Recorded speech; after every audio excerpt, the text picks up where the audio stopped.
Hello everybody, my name is Zach and welcome to TOkenomics. Today we're going to be discussing Alien Worlds. We're also going to be doing a competition where I'll be giving one new subscriber 250 Trilium if this video gets 100 subscribers within the next week and whatever the price of Trilium is at midnight tonight. Alien Worlds has really been going crazy, so it's number 2 in general on that radar. It's number 1 in games and number 1 on Wax, one of the blockchains it works off.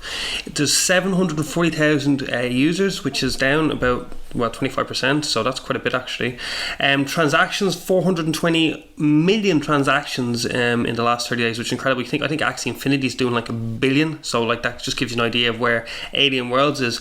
And here we can see the historical activity. Like, we have users growing massively, and we also have like transactions again growing quite a bit, and volume is I don't know if that's a good representation with that graph, but anyway, it seems to be trailing off completely, so I'm not sure the story with that. Alien Worlds is one of the fastest growing NFT games on the blockchain, and it's on 3 blockchains: Binance Smart Chain, Wax and Ethereum. So Alien Worlds is a simulated economy where players compete for a very scarce resource. The name of the resource is called Trilium, and Trilium is, I think, just a really cool name. And they do this to enhance their power in the game. They can stake, they can vote in the Planet DAO, which is decentralized autonomous organization. I'm sure you've heard of that in crypto before. Both players and planets can compete for Trilium, and this leads to like intense competition between the groups. Alien Worlds is also a decentralized metaverse. So what's that? Well, a metaverse is a conceptual space around the planets in the Alien Worlds that includes an economic system, a governance system, and the actual planets themselves, which are extendable beyond the first mining of the game. The creators of Alien Worlds, the Federation, have created the core mechanics, but most of the economic strategy and the power lies at the level of planets, which are kind of largely free to do what they want to do. Planets, they can create their own NFTs, they can create user interfaces, gaming smart contracts, and as the governance powers are released, the planetary councils can allocate resources like essentially however they want. Trilium, the token symbol, is the in-world currency, and it was designed to really incentivize explorers to play the core games within the Aliens Worlds metaverse. And in addition, as I've already alluded to, Trilium can be staked to participate in governance of planets.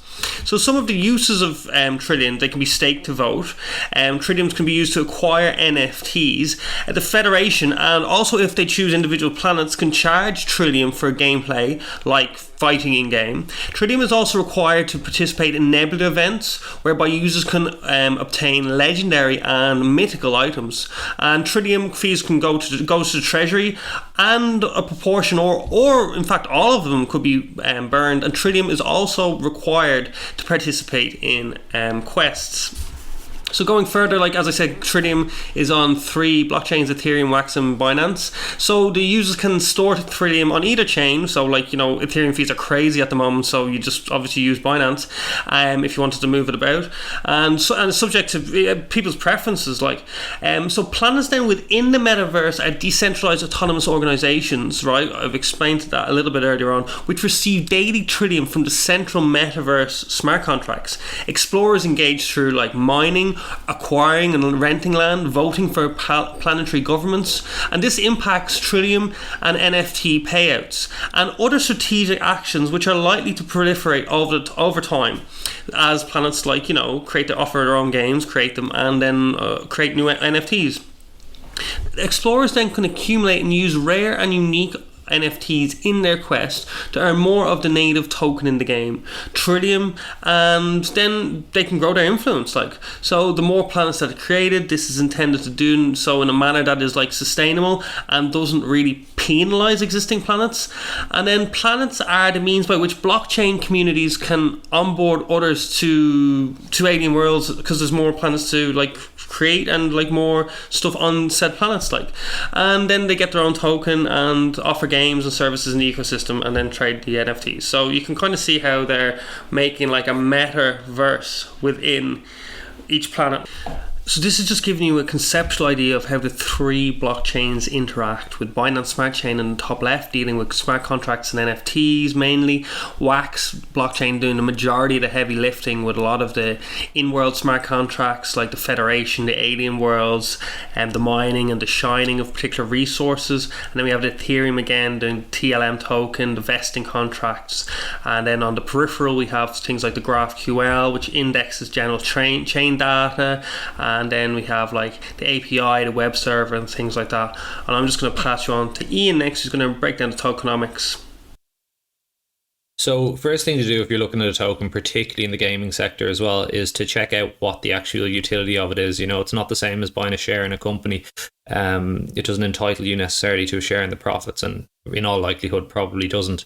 So the existing functionalities are mining and staking. Now, in terms of mining, you can get TLM in-game essentially, which they, you know, describe as a scarce resource. But if we look at the chart in a minute, it's probably not as scarce as some people would like.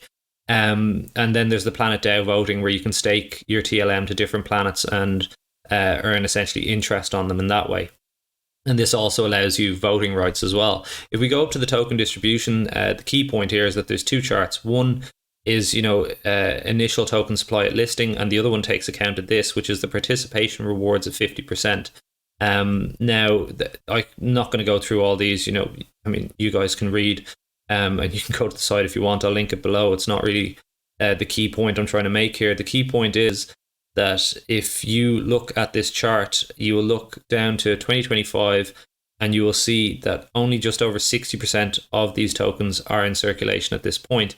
And that means that there is, you know, in my mind anyway, at least a longer term aspect to this, of the play to earn, a more sustainable model perhaps than some other projects that I've looked at. If you do go though to the end of August, which is where we're at, which is another key point, I'll get that out of the way. The circulating supply is supposed to be somewhere just below 20%, right?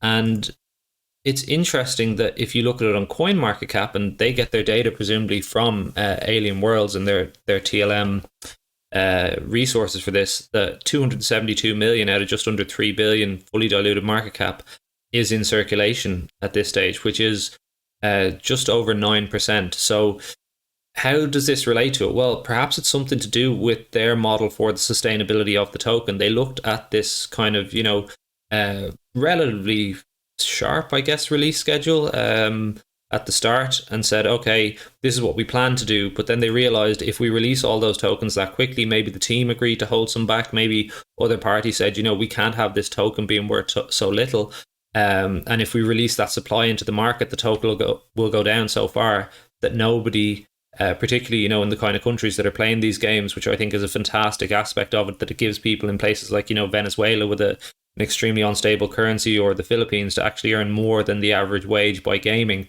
But if they release too much tokens into the market too quickly, that would crash the price to the point where it wasn't worth their while to play the game, and they would just move on and play something else. So I think this very level price action might actually be a function of a certain amount of, I don't want to say the wrong word, but, you know, careful management of the release of supply into the market for this token. So for that reason, as a gamer, I would be very encouraged by this, because that kind of level of sustainability, and, you know, if you are one of those people that's doing well out of Alien Worlds, maybe it's a side hustle for you, maybe you're somewhere that you're actually able to feed your family with this, that's fantastic, because it's a model that it appears, with the way price is behaving, that it's relatively predictable, and you can rely on what you're going to get for your TLM tokens. But as an investor, it certainly appears that if they really wanted to, they could unleash that supply, that pent-up supply into the market at the rate that they said they would, compared to what CoinMarketCap says it is, and drive price down significantly. So yeah, that's my thoughts on the tokenomics and the charts. Thanks very much for that, Ian. I found it fascinating that the price is like quite steady at this point in time, and that really bodes well for the long-term like usage of the game. That's all from us at Brokenomics. Please don't forget to give us a like and subscribe. It really helps the small channels out. And guys, I hope you have a great day.